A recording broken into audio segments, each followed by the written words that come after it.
அப்பா நீங்க என் பேர் சொல்லி கூப்பிட்டீங்களாப்பா? என் பேரை சொல்லி கூப்பிட்டு எவ்வளவு நாள் ஆச்சு தெரியுமாப்பா? இத்தனை நாள் நான் சம்பாரிச்சுக்கிட்டு இருந்தேன். இந்த குடும்பம் நல்லபடியா நடக்க என்னோட சம்பாத்தியம் தான் மெயின் காரணமா இருந்துச்சு. என்ன மெயின் காரணமா? இனிமே என் பங்கு வருமானம்னு எதுவுமே இருக்க பென்ஷன் வாங்குறதுக்கு நான் கவர்மெண்ட் வேலையும் பார்க்கல. அதனால ஒரு மூத்த மகனா இந்த குடும்பத்தை நீதான் தனியா பொறுப்பா பாத்துக்கணும். அதுக்கு என்னப்பா, நான் பாத்துக்கிறேன்ப்பா, நீங்க கவலைப்படாதீங்க. மாச சம்பளம் தானே வராது. பிஎஃப், கிராஜுவேட்டி அது இதுன்னு என்னென்னமோ இருக்குன்னு சொன்னீங்களே, அந்த பணம் வராதா? ரிட்டையர் ஆனா பணம் எல்லாம் தரமாட்டாங்களா? நான் என்ன கவர்மெண்ட்ல வேலை பார்த்தேன், பணத்தை மொத்தமா தர்றதுக்கு. கிராஜுவேட்டி பணம் எல்லாம் வரும், நாளைக்கு செக் தரதா சொல்லிருக்காங்க. நான் வேலைக்கு போகாததுனால இந்த வீட்டுல ஒரு குறையும் வந்துடக்கூடாது. அப்பா வராதுப்பா. காது குத்துக்கு என்ன செய்ய போற? அதெல்லாம் பண்ணிடலாம்ப்பா. பண்ணிடலாம்னா என்ன பண்ண போற? இல்லப்பா, காது குத்த நல்லபடியா பண்ணிடலாம்ப்பா, நான் பாத்துக்கிறேன். மாப்பிள்ளைக்கு ஏற்கனவே உன் மேல நிறைய கோபம் இருக்கு. தங்கச்சி பிள்ளைகளுக்கு நீ சீரும் சிறப்புமா காது குத்து நடத்துறத பார்த்து அவருக்கு உன் மேல இருக்கிற கோபம் எல்லாம் போகணும், மரியாதை வரணும். சரிப்பா, செஞ்சிடலாம். அவர் உன் கூட பேசாம இருக்கிறதுல எனக்கு சந்தோஷம்லாம் இல்ல. ஏற்கனவே கல்யாணத்துலதான் பிரச்சனை ஆயிடுச்சு. இந்த காது குத்துல சரியாயிட்டா நான் சந்தோஷப்படுவேன். ஞாயிற்றுக்கிழமை லீவுல கூட வேலைய பத்தி தான் யோசிச்சுட்டு இருப்பாரு. இனிமே என்ன பண்ண போறாருன்னு தெரியல. Good morning sir. Sir good morning. கடை வாடகைக்கு எடுத்த ஒருத்தர் காலி பண்ண மாட்டேன்னு பிரச்சனை பண்ணாரு. கடை ஓனரு கம்ப்ளைண்ட் கொடுத்தாப்ல. அதை பத்தி என்கொயரி பண்ண போயிருந்தேன், அதான் லேட் ஆயிடுச்சு. என்கொயரி பண்ண போனியா இல்ல கம்ப்ளைண்ட் கொடுத்தவங்களே நம்ம ஸ்டேஷன் ஃபேமஸ் ஆகிட போலி? அப்படின்னு தோணு சார். இங்க மன்னிப்பு கேட்டு விசாரணை ஒழுங்கா நடத்தி வர சொல்லி எஸ்பி அவ்வளவு சொல்லி இருக்கிறாரு. அது கூட உன்னால ஒழுங்கா செய்ய முடியலையா? சார் அந்த பொண்ணு திமிரு பிடிச்சவ சார், என்ன ட்ரிகர் பண்ணிட்டா. ஊர்ல 1000 பேரு 1000 விதமா தான் ட்ரிகர் பண்ணுவான். அதுக்கெல்லாம் நீ ரியாக்ட் பண்றதுக்கு தான் யூனிஃபார்ம் மாட்டியா? என்ன போலீஸ்கார நீ? Sorry sir. என்னால இந்த ஸ்டேஷனை பாத்துக்க முடியல தானே உன்னை நம்பி இந்த ஸ்டேஷனை விட்டுட்டு போன. எஸ்பி என்ன கூப்பிட்டு அசிங்கமா திட்டாரியா? உன்னால ஏன் பேரு போச்சியா? Sir sorry sir. என்னையா சாரி? அசிங்கமா இல்ல உனக்கு சாரி சொல்றதுக்கு? சின்ன பசங்க ஸ்கூல்ல சொல்ற மாதிரி சாரி போரி குப்பை தொட்டி லாரிங்கிற. இப்ப இந்த பிரச்சனை எப்படி சரி பண்ண போற? அந்த பொண்ணுகிட்ட வீடியோவை டெலீட் பண்ண சொல்லிருக்கோம். அது மட்டும் இல்ல, அந்த வீடியோல நான் சொன்னதெல்லாம் தப்புன்னு ஒரு மன்னிப்பு வீடியோவும் போட சொல்லிருக்கோம். பண்ணிருவாங்களா அவங்க? கண்டிப்பா பண்ணிடுவாங்க சார். பண்ணா உனக்கு நல்லது, இல்லனா உன் வேலைக்கு உத்தரவாதம் இல்லாம போயிடும். அப்புறம் எல்லாம் என்னால ஒண்ணும் பண்ண முடியாது. இல்ல சார், சார் இங்க அது சரி பண்ணிடுறேன் சார். மார்க்கெட்ல என்ன பிரச்சனை? மார்க்கெட்ல என்ன பிரச்சனை? மார்க்கெட்ல ஒரு பிரச்சனை இல்லையா? மார்க்கெட்ல என்ன சார் பிரச்சனை? மார்க்கெட்ல ஒண்ணும் இல்லையே. தொட்டதுக்கு காசு கேக்குறியாமே. வியாபாரி சங்க தலைவர் நேத்து என்கிட்ட பேசினாரு. வரிசையா உன் மேல கம்ப்ளைண்டா வந்துட்டு இருக்கு சுரேஷ். இதெல்லாம் நல்லதுக்கே இல்ல. Sorry sir. நீ அந்த பொண்ணு பிரச்சனையை சீக்கிரமா முடிக்கிறதுக்கு பாரு. இனிமே அது சம்பந்தமா எனக்கு ஒரு கால் கூட வரக்கூடாது சொல்லிட்டேன். அவ்வளவுதானயா? அவ்வளவுதான் சார். இங்க போடு. அக்கா அப்பா இன்னமும் உன் மேல கோவமா தான் இருக்காரு போல. நீ உன் வேலையை பாக்குறியா? எல்லாரும் அவங்க வேலையை பார்க்கணும். ஆனா நீ ஊர்ல இருக்கிற எல்லா வேலையும் பாக்குற. என்னங்க ஆச்சு?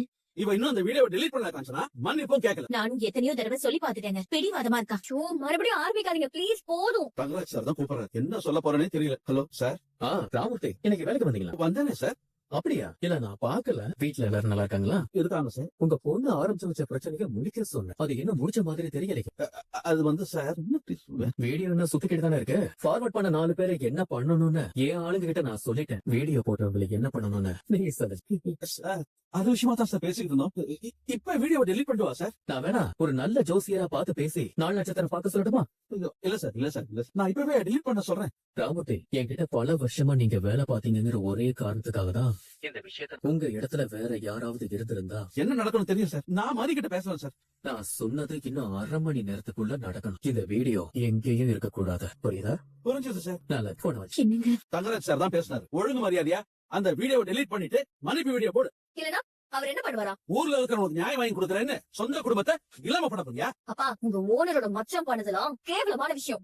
அவர் என்னமோ பண்ணிட்டு போறாரு. நீ என்ன பெரிய இவளா? அநியாயத்தை பார்த்தா உன்னால பொறுக்க முடியாதோ? அம்மா, அவர் வீட்டுக்கு வந்து என்ன மிரட்டாருமா? நீ அமைதியா இருந்திருந்தா அவரே வீட்டுக்கு வந்து நம்மள மிரட்ட போறாரு. சரி, மிரட்டினாரு. இப்ப நீ வீடியோ போடுறதுனால எல்லாம் சரியா போச்சா? இல்ல பிரச்சனை தான் முடிஞ்சு போச்சு. இனிமேதான் முன்ன இருந்ததை விட அதிகமாக போகுது. அதையே நீ புரிஞ்சுக்க மாட்டேங்கிற.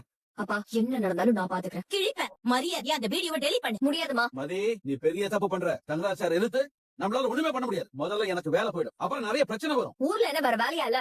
இந்த மாதிரி ஆளுங்க கிட்ட வேலை பாக்குறதுக்கு நீங்க சும்மாவே இருக்கலாம். இவர் சும்மா இருந்தா நீயா குடும்பத்தை பாப்ப? நீயா உன் தங்கச்சியை படிக்க வைப்ப? பாக்குறது டெம்பரவரி வேலை, இதுல குடும்பத்தை பாத்துக்கலாம். ஏதாவது சொல்லிட போறேன். ஒழுங்கு மரியாதையா உங்க அப்பா சொல்றத கேளு. நீங்க வேற என்ன சொன்னாலும் நான் கேக்குறேன். ஆனா இது மட்டும் என்னால கேட்க முடியாது. பா, நான் அந்த வீடியோவை டெலீட் பண்ணா நான் அதை போட்டதுக்கே அர்த்தம் இல்லாம போயிடும்பா. நாம எந்த தப்பும் பண்ணல, அவங்க தான் தப்பு பண்ணிருக்காங்க. சரிம்மா, நீ தப்பு எதிர்த்து கேளு. வீடியோலாம் டெலீட் பண்ண வேணாம், மன்னிப்பெல்லாம் கேட்க வேணாம். உன் விருப்பத்துக்கு எல்லாமே பண்ணிக்க. நாளைக்கே என்ன வேலையை விட்டு தூக்கிடுவாங்க. லோன் கட்ட முடியாம இந்த வீட்டை பேங்க் ஜப்தி பண்ணுவான். இவளுக்கு அடுத்த செமஸ்டருக்கு பணம் கட்ட முடியாம பாதியிலே படிப்பை நிறுத்திடுவா. குடும்பம் நாசமா போயிடும். நானும் நெஞ்சு வலி வந்து சாகறேன். என்னங்க அப்பா என்னப்பா பேசுறீங்க? நீ மட்டும் நீதி நேர்மை நியாயம்னு கொடி பிடிச்சிட்டு சந்தோஷமா இரு. அப்பா அவங்களால எந்த பிரச்சனையும் வராம நான் பாத்துக்கிறேன்ப்பா. என்னத்த பாத்து பண்ணி நாளைக்கே நான் வெளியே போகும்போது ரோட்ல அடிச்சு போட்டா உன்னால என்ன பண்ண முடியும்? பணம் காசு பெருசா இல்லனாலும் இந்த வீட்டுல நிம்மதினு ஒண்ணு இருக்கு. அதை கெடுத்துறாத பண்ணி. உங்ககிட்ட படிக்கிறவங்க நம்ம வீட்டை வேலை பாக்குறவங்க பத்தி எல்லாம் யோசிக்கிறல்ல, அதுல கால்வாசியாவது நம்ம குடும்பத்தை பத்தி யோசி. எந்த விஷயத்துல எங்க பேச்ச கேக்குறது இல்ல. இதையாவது கேளுடி, இல்லனா இந்த ஊர்ல வாழ முடியாது மதி. பொட்டிய கட்டிட்டு எங்கேயாவது போக வேண்டியதுதான். எல்லாரும் குடும்பத்தோட சாக வேண்டியதுதான். தயவு செஞ்சு அந்த கருமத்தை டெலிட் பண்ணி தொலையண்டி. அப்பா நீங்க சொல்றதுல எனக்கு துளி கூட விருப்பம் இல்ல. ஆனாலும் உங்களுக்காக நீங்க இவ்ளோ சொல்றதுக்காக நான் இந்த வீடியோவை டெலிட் பண்றேன். அவ்வளவுதான் என்னால பண்ண முடியும். செய்யாத தப்புக்கு மன்னிப்பெல்லாம் கேட்க முடியாது. மதி, யாருக்கோ பயந்துகிட்டு என்னோட சுயமரியாதை என்னால விட்டு கொடுக்க முடியாதுமா. தயவு செஞ்சு மன்னிப்பு கேட்க சொல்லி என்ன சாகடிக்காதீங்க. அப்பா அவ வீடியோ டெலிட் பண்ணதே பெரிய விஷயம்ப்பா. மன்னிப்பெல்லாம் கேட்க சொல்லாதீங்க ப்ளீஸ் பா. பாப்பா எங்க? அவ ஸ்ருதியோட இருக்கா. அவ கூடயே தூங்க போறாளாம்.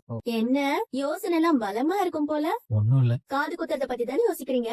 மாமா வேற சீரும் சிறப்புமா செய்யணும்னு சொல்லிருக்காரு. அவரு சொல்லலைனாலும் நம்ம சிறப்பா நடத்திதானே ஆகணும். காது குத்து தானே, 2 ஜோடி கம்மல் மட்டும் வாங்கி போடலான்னு இருக்க முடியாது. அதை தாண்டியும் சீரு அது இதுன்னு நிறைய இருக்குல்ல. ஆமாடி. 2 ஜோடி கம்மல் 2 பவுண்ட்லயாவது இருக்கணும். அதுக்கே லட்சக்கணக்குல ஆயிடும். தங்க விலை வேற ஏறிக்கிட்டே போகுது. இன்னைக்கு விக்கிற விலை நாளைக்கு இல்ல. ஏய் இவ ஒருத்தி. நானே அதை நினைச்சுதான் பயந்து போயிருக்கேன். அதே சொல்லிட்டு இருக்க. ரேவதி வீட்டுக்காரர் வேற சும்மாவே இருக்க மாட்டாரு. கெடா வெட்டணும், ஊரை கூட்டணும், செலவு வைக்கணும்னு வரு. எல்லா செலவையும் எப்படி செய்ய போறோம்னு யோசிக்கும் போதே மலப்பா இருக்கு. அந்த செலவு எல்லாத்தையும் மாப்பிள்ள பாத்து பாரு. நாம சீர் கொண்டு போய் நின்னா மட்டும் போதும். ஓ ஆமால. ஏண்டி அப்பா எதுவும் காசு தருவாரோ? யாரு? உங்க அப்பாவா? பின்ன உங்க அப்பாவா? எங்க அப்பா இருந்திருந்தா உங்களுக்கு ஒரு பிரச்சனைன்னா கொடுத்திருப்பாரு தானே. ஏய் மலரு, ரிட்டையர்மெண்ட் காசு வருதுன்னு சொன்னார்ல, அது கொடுப்பாரோ? வாய்ப்பே இல்ல. எனக்கு அப்படி தோணுது மலரு. ஏங்க இடையில வந்தவன் நான். எனக்கே அதெல்லாம் நடக்காதுன்னு தெரியுது. இந்த வீட்லயே பிறந்து வளர்ந்த உங்களுக்கு தெரியலையா?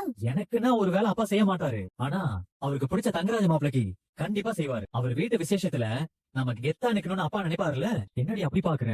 எனக்கு நம்பிக்கை எல்லாம் இல்ல. செய்வாரு மலரு. இதுல அப்பாவோட மரியாதை இருக்குல்ல. மொத்த செலவையும் நான் தான் பண்ணணும்னா கண்டிப்பா முடியாது, கஷ்டம். அப்பாவும் கை கொடுத்தாருன்னு வையேன், அவர் கையை பிடிச்சுக்கிட்டு அப்படியே எந்திரிச்சு நின்றுவேன். பாப்போம். எனக்கு என்னமோ நீங்க நினைக்கிறதெல்லாம் நடக்கும்னே தோணல. தேவையில்லாம கனவு காணாதீங்க. அப்படியா சொல்றேன்? ஏய் அவர் கொடுக்கலன்னா வேற ஏதாவது வழி பிறக்கும், பாத்துக்கலாம். என்ன வழி பொறுப்போம்? கடன் தானே வாங்குவோம். ரேவதி கல்யாணத்துக்கு வாங்கின கடனே இன்னும் முடியல. அந்த ஒரு கடனோட முடிஞ்சா பரவாயில்ல. அதுக்கு பிறகும் செலவுக்கு மேல செலவால வந்துட்டு இருக்கு. அவ கல்யாணம், அவளுக்கு டெலிவரி, வளகாப்பு, அப்பாவுக்கு ஹார்ட் ஆபரேஷன், அம்மாவுக்கு மூட் ஆபரேஷன். இந்த 8 வருஷத்துல நான் ஒரு வழி ஆயிட்டேன். எல்லாமே லட்சங்கள்ல வந்த செலவு. வேலை கிடைச்சு 9 வருஷம் தான் ஆகுது. ஆனா வாங்கின காசு முழுக்க செலவு மட்டும்தான் பண்ணிட்டு இருக்கேன். அது பார்த்தாம கடன் மேல கடனா வாங்கிட்டு இருக்கேன். இதை தவிர சித்தோட ஃபீஸ், சுத்தியோட ஃபீஸ்னு ஏகப்பட்ட செலவு. ரேவதியோட வீட்டுக்காரர் வேற வீமுக்குன்னு ஏதாவது ஒண்ணு பண்றாரு. மொட்டை போடும்போதே காது குத்து வச்சுக்கலாம்னு சொன்னேன். ஒரே செலவா முடிஞ்சிருக்கும். கேட்கவே இல்ல அவரு. ஏய் அப்படி பாக்காதடி, நானே சோகமா இருக்கேன். நான் அதை விட சோகமா பாக்குறேன். இதுல இன்னைக்கு ஒரு காமெடி நடந்துச்சு பாத்தீங்களா? என்னோட மாச சம்பளம் இனிமே வராது, நீதான் எல்லாத்தையும் பாத்துக்கணும்னு உங்க அப்பா சொன்னாரு. இப்பவும் அதுதானே நடக்குது. இந்த வீட்ல எல்லா செலவும் நீங்க தானே பாத்துக்கிறீங்க. ஏய் பாலுக்கு அவரு கொடுப்பாரு, அப்புறம் விசேஷத்துக்கு மொய் வைப்பாரு. நான் ஏதாவது சொல்லிட போறேன் பாருங்க. அந்த அப்பா இல்லன்னா நீங்க தான் தரையில நடக்க மாட்டீங்களே பாகிராஜ். உங்களுக்கு ஏத்த அப்பா தான். என்னமோ செய்யுங்க. நான் போய் பாப்பா தூங்கிட்டாளான்னு பாத்துட்டு வரேன். என்ன சுரேஷ், வீட்ல இருக்கியா? ஆமாமா, வீட்டுல தான் இருக்கேன். சுரேஷ் பாத்தியா? சோசியல் மீடியால அவ போட்ட வீடியோவை அவ டெலிட் பண்ணிட்டா. பார்த்தேன் மாமா, ஸ்டேஷன்லயும் எல்லாரும் பார்த்தாங்க.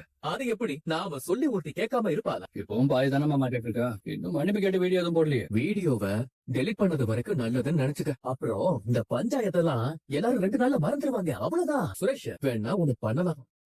உன்கிட்ட மன்னிப்பு கேட்க சொல்லலாம். என்ன சொல்ற? வீடியோலயே மன்னிப்பு கேட்காதவ நேர்ல மட்டும் கேட்பாளா?